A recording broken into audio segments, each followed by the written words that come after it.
Cette capsule vidéo va donc parler de l'écologie, qui est la troisième et dernière partie de ce cours de détail. Donc, on va conclure ce cours de détail.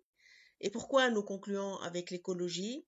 Parce que justement, c'est une approche transversale. Pourquoi l'écologie est-elle une approche transversale? Parce que c'est une notion qui, comme nous l'avons vu au début du cours, c'est une notion qui ne peut pas être abordée d'une manière ponctuelle et microscopique, mais elle doit être abordée dans son échelle globale. C'est-à-dire que l'architecte doit prendre conscience que quand il utilise un matériau ou quand il prescrit une technique euh, donnée dans son projet, eh bien, il prend position. Il intègre, il est donc dans un système qu'il doit comprendre. Est-ce que ce matériau a un impact carbone ou n'a pas un impact carbone important? Est-ce que ce matériau est donc énergivore ou n'est pas énergivore? Est-ce que ce matériau, pour l'acheminer sur le chantier, il demande beaucoup donc d'énergie, c'est-à-dire un transport important? Est-ce qu'il a été produit d'une manière énergivore ou non, etc. Donc, vous voyez, l'architecte, dans ce qu'il réalise, il n'est pas uniquement un prescripteur d'une technique constructive ou d'un matériau constructif pour le mettre en œuvre sur chantier. C'est quelqu'un aussi qui agit dans un écosystème et il est important qu'il soit conscient de cet écosystème. Qu'un matériau a des propriétés, des caractéristiques. Qu'un matériau peut avoir un impact sur l'hygrothermie générale du bâtiment, qui peut avoir un impact aussi sur l'environnement, c'est-à-dire est-ce qu'il est biodégradable, est-ce qu'il est biosourcé, est-ce qu'il est recyclable, est-ce qu'il ne l'est pas, est-ce qu'il est polluant, etc., etc.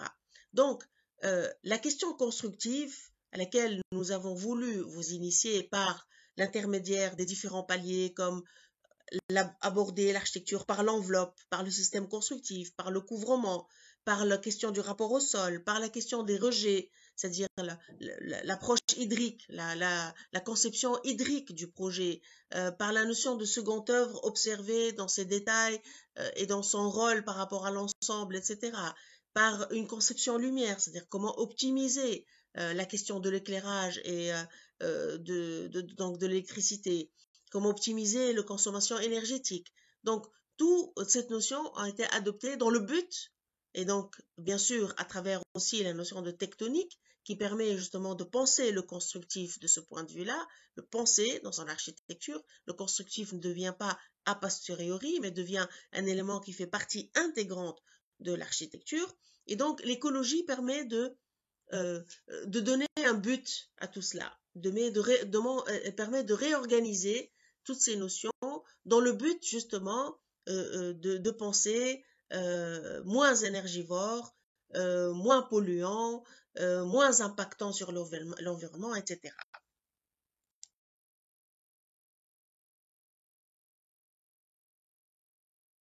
De livres qui sont très importants. Parmi ces livres-là, parce que je ne peux pas vous donner tous les livres afin de ne pas vous éparpiller, il y a tout de même un traité d'architecture et d'urbanisme bioclimatique qui me semble est très intéressant, sachant qu'il existe aussi sous forme PDF et qu'il existe donc, il y a un CD pour ce livre, donc ce qui vous permet justement d'y accéder sans avoir à l'acheter et qui vous donne donc les notions élémentaires de base pour comprendre un petit peu l'approche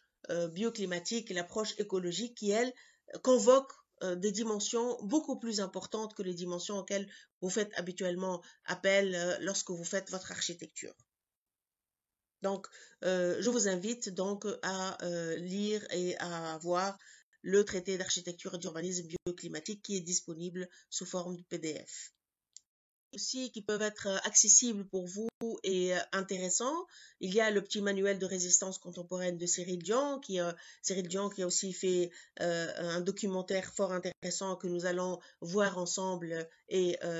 faire un débat suite à la projection de ce film. Il y a aussi Pierre Rabhi qui est tout de même un militant dans l'approche écologique, et notamment il a introduit un petit peu le nouvel univers de l'agriculture qui réfléchit l'agriculture citoyenne, l'agriculture intégrée dans le développement, l'agriculture qui est à la, à la disposition de tout le monde et qui consomme moins d'énergie, qui est facile à entretenir et qui permet justement une autonomie alimentaire et aussi une approche alimentaire locale et spécifique à chaque endroit, à chaque climat, etc. Donc, c'est un peu le militant pour le domaine agriculture, mais il y a toute une réflexion et une pensée chez Pierre Rabhi qui est intéressante à extrapoler dans d'autres univers, d'autres domaines, comme par exemple le domaine de l'architecture. C'est important aussi de voir un petit peu les architectes qui ont milité et qui ont quelque part ouvert un petit peu une brèche par rapport à cette question écologique et comment, à leur manière, ils ont trouvé un fil conducteur et une façon d'aborder cette question-là, tout en produisant une architecture régionaliste dans le sens où une architecture locale, une architecture résiliente, viable, tout en respectant un petit peu l'identité locale. Eh bien, bien sûr, nous ne pouvons que commencer par Hassan Fathi. Et donc, je vous invite vivement à lire le livre Construire avec le peuple de Hassan Fathi, qui est très instructif, très intéressant, et à aussi voir certains de ses projets où il a réinterprété d'une manière contemporaine, donc l'approche du Malqaf, la tour qui est connue plus par la tour avant, et comment ce dispositif-là, il l'a intégré dans son architecture, mais également dans son urbanisme, parce qu'il pense le bâtiment par rapport à son littoral, par rapport à son territoire, et donc par rapport au sens du vent, et comment capter le vent, l'introduire dans le bâtiment, et le recycler, l'extraire, et donc comment jouer avec cette ventilation naturelle dans le bâtiment, tout en travaillant bien sûr avec des matériaux et des techniques constructives, donc pierre, voûte et terre, voûte. Ensuite, il est important aussi de connaître Salma Samar Damlouji, qui est une militante, qui est aussi une disciple de Hassan Fathi, qui est une militante qui a écrit beaucoup de livres, notamment un livre sur Hassan Fathi, mais beaucoup d'autres livres qui sont très intéressants à connaître. Et Salma Samar Damlouji, donc, est une architecte experte en architecture en terre crue, et c'est elle qui a coordonné et donc suivi plusieurs chantiers qui sont réalisés encore aujourd'hui au Yémen avec la construction des pierres, donc des immeubles donc avec la terre crue. Selim Neji est également une personnalité à connaître, ou du moins dans le monde arabe contemporain. C'est aussi une disciple donc de Hassan Fathi et c'est une militante qui travaille au Maroc. C'est une Marocaine et qui actuellement vit au Maroc et a restauré, rénové beaucoup de projets et a développé donc à militer pour le développement donc d'une architecture locale, résiliente, à base de matériaux biosourcés, de techniques biosourcées, de techniques locales et éco-responsables. Très connu, figure Nader Khalili, qui qui est le détenteur du brevet et qui a mis en place donc la technique du séparadobe qui est très connue et très en vogue aujourd'hui. C'est la technique qu'il a à l'origine développée pour les réfugiés, donc pour les zones tampons, les zones, des zones lors des guerres ou des inondations ou des déplacements donc d'êtres humains. Et c'était une construction qu'il a trouvée qui est rapide, viable, qui peut être donc acquise rapidement, avec des matériaux qui sont assez disponibles, etc. Donc le sable et les sacs. Bien entendu, cette architecture aussi, elle s'est développée aux États-Unis et puis aujourd'hui, il y a beaucoup de gens qui font la promotion de l'architecture de Super Adobe. Donc, parmi une technique parmi d'autres qui peuvent être des techniques donc alternatives. Mais à l'origine, Nader Khalili, c'est un architecte qui est régionaliste dans le sens où il travaillait beaucoup avec les techniques constructives à base donc de couvrement voûté, etc. Et c'est ce qui l'a mené justement vers cette technique du super adobe qui est aujourd'hui bien connue et assez bien médiatisée et qui se trouve aussi, il y a beaucoup de projets qui ont été réalisés avec cette technique en Tunisie. Et nous avons une spécialiste tunisienne qui est actuellement vit actuellement en Allemagne, qui s'appelle Rabia Ashrif, qui elle est formatrice pour cette technique. L'institution Cratère qui est installée à Grenoble en France et qui est parmi tout de même les institutions les plus spécialisées, qui a accumulé le plus de connaissances et de formations, certifiantes et techniques sur les techniques de construction en terre. Et donc, ils font un travail très important par rapport donc à la promotion de l'architecture en terre, par rapport à l'intégration donc de la construction en terre dans les textes législatifs et donc pour que ça devienne des constructions juridiquement acceptées, juridiquement validées. Donc c'est important en tant qu'étudiant de connaître Cratère, d'aller voir leur site, d'aller voir leur production. Ils font des rapports d'activité annuels qui sont très élaborés, très intéressants. Et il y a le livre, bien sûr, qui est très connu, Traité de construction en terre, qui est à voir, qui est à feuilleter, qui est à étudier. Donc voilà, Cratère, c'est un petit peu le centre et le pôle de la construction en terre, de connaissance de la construction en terre, et c'est un petit peu le passage incontournable pour ceux qui veulent se former à la technique du pisé, des adobes ou de toute autre technique à base de terre crue. Par rapport à la Tunisie, donc il est important de connaître le projet de Karim Lajili, aujourd'hui architecte installé aux États-Unis, à Los Angeles, et vous pouvez trouver donc son site et un petit peu son parcours dans la plateforme ebnikolo.tn, qui recense un petit peu les professionnels qui ont développé des techniques ou des matériaux ou des projets en Tunisie, des techniques éco-responsables et dans le domaine donc de l'éco-construction. Donc,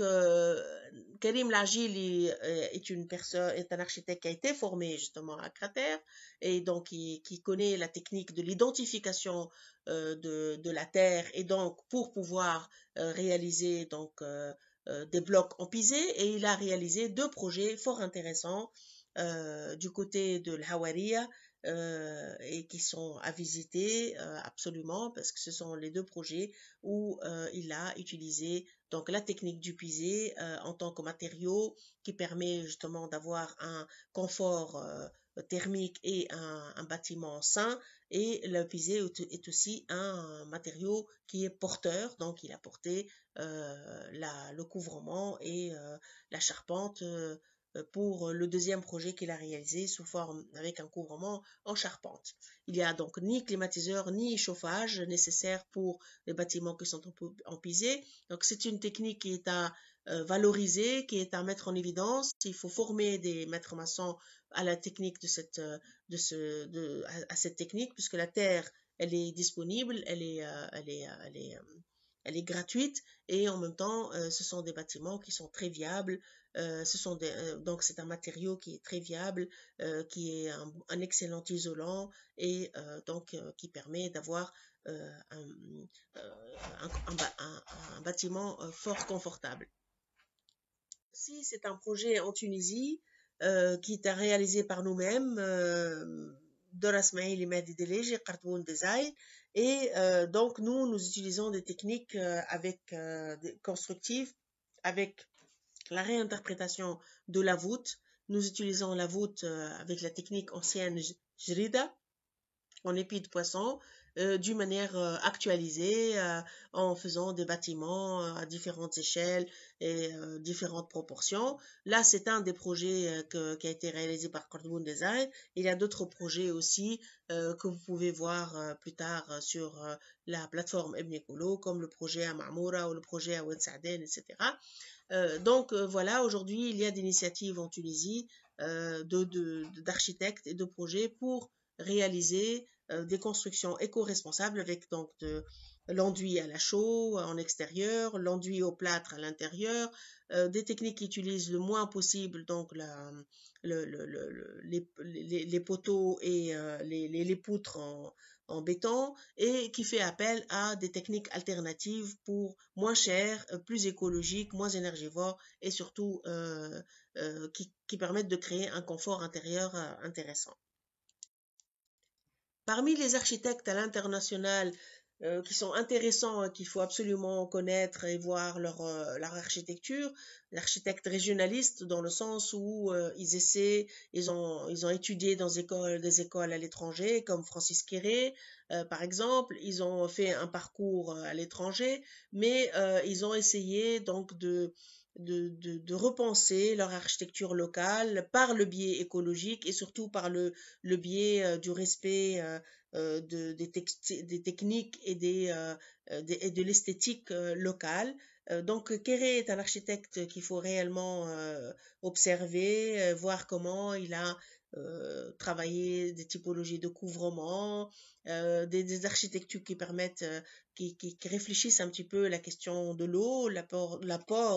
de l'eau, la récupération des eaux de pluie par des technicités, que ce soit par les systèmes de couverture ou par les systèmes de techniques de récupération, par des tranchées, etc. Euh, donc,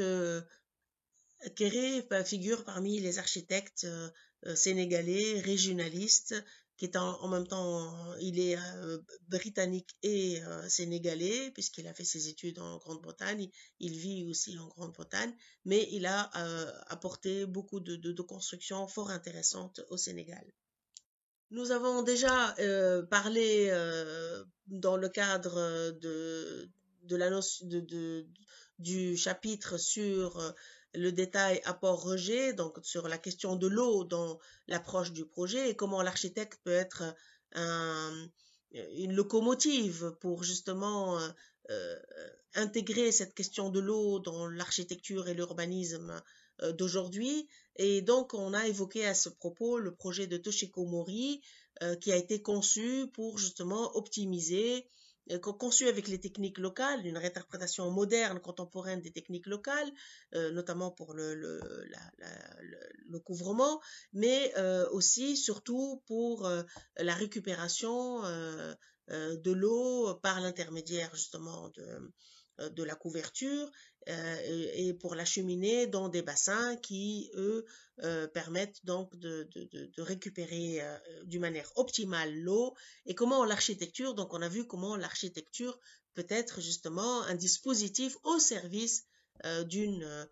politique durable, justement une politique énergétique intelligente. Alors, nous terminons les exemples par Glenn Murcutt, l'architecte australien Glenn Murcutt, qui est un architecte que beaucoup d'étudiants ne connaissent pas, mais qui a eu tout de même le prix Pritzker en 2004, qui est un architecte, moi, qui m'intéresse beaucoup parce qu'il a cette double casquette de l'architecte régionaliste qui travaille qui réinterprète d'une manière contemporaine donc l'architecture aborigène locale australienne, mais qui est également un architecte donc moderniste qui vient de l'école de Le Corbusier, de l'école moderne, avec une approche bioclimatique, écologique fort prégnante, très importante, et qu'il a intelligibilisé à partir de dispositifs des dispositifs et des matériaux locaux. Donc, l'approche de Glenn Murcutt, ces projets sont tout à fait intéressants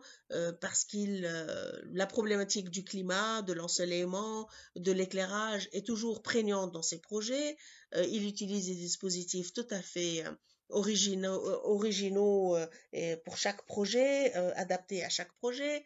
Et surtout, la question de la problématique de l'eau est toujours présente, c'est-à-dire que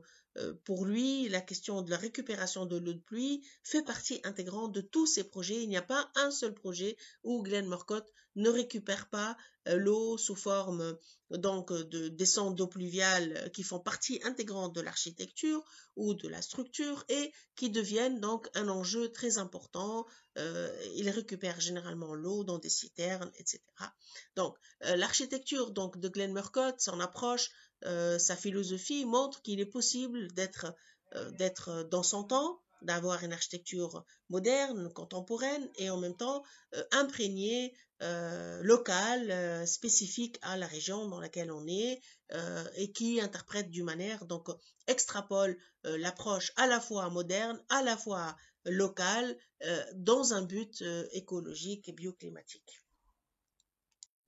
Enfin, nous terminons donc cette dernière séquence de notre cours qui a porté sur la question de l'écologie par la projection du film et un débat sur ce film qui s'appelle Demain, qui a été réalisé par deux auteurs, dont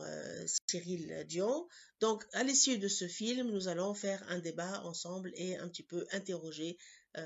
cette question de l'approche éco-responsable et du rôle de l'architecte dans l'écosystème donc durable et